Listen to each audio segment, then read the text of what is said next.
Has been confusing. The president's doctor laid out a timeline of when the president was diagnosed with the virus, only to later say he was incorrect, leaving a lot of questions about when exactly the president was exposed, as well as questions about his condition. What is clear tonight is that the president is now being aggressively treated just 31 days before the election, as the number of people around him who are now infected continues to grow. The president's doctor says President Trump is not out of the woods yet in his battle against the coronavirus, but his medical team remains cautiously optimistic. He's in exceptionally good spirits. The quote he left us with was, "I feel like I could walk out of here today." CBS News has also confirmed the president was administered supplemental oxygen at the White House Friday before he was flown to Walter Reed in the evening. It's not clear that the president was having trouble breathing at the time.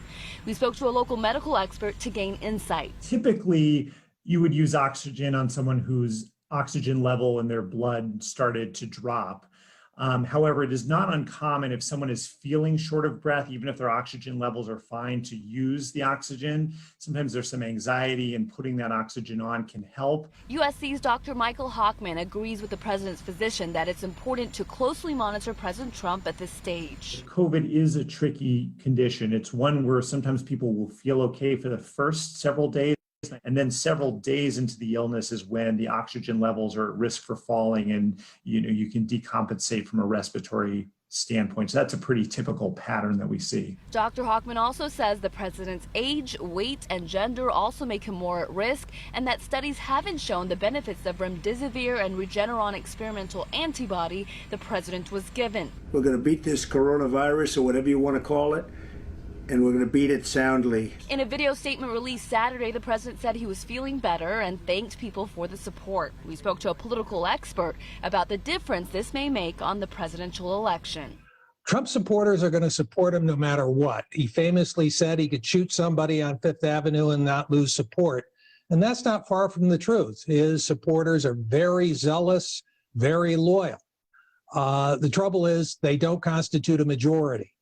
In order to win this election, he absolutely has to peel voters away from Biden. Claremont McKenna professor of government Jack Pitney says it will be difficult to do that at this stage, but one problem for his base, even if he gets better, the people around him might not. Chris Christie, who helped the president prepare for his debate, says he checked himself into the hospital after testing positive.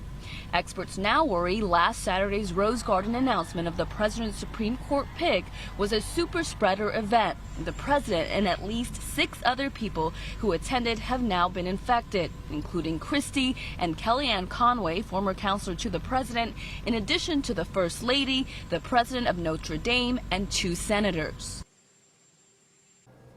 A short time ago, we learned one of the White House aides who works closest with the president, Assistant Nicholas Luna, has now tested positive for COVID-19. And today, we also learned a 3rd senator, Republican Ron Johnson from Wisconsin, has now tested positive as well. He was not at the White House event, but because of the handful of cases in the Senate, Senate Majority Leader Mitch McConnell today delayed in-person meetings for 2 weeks.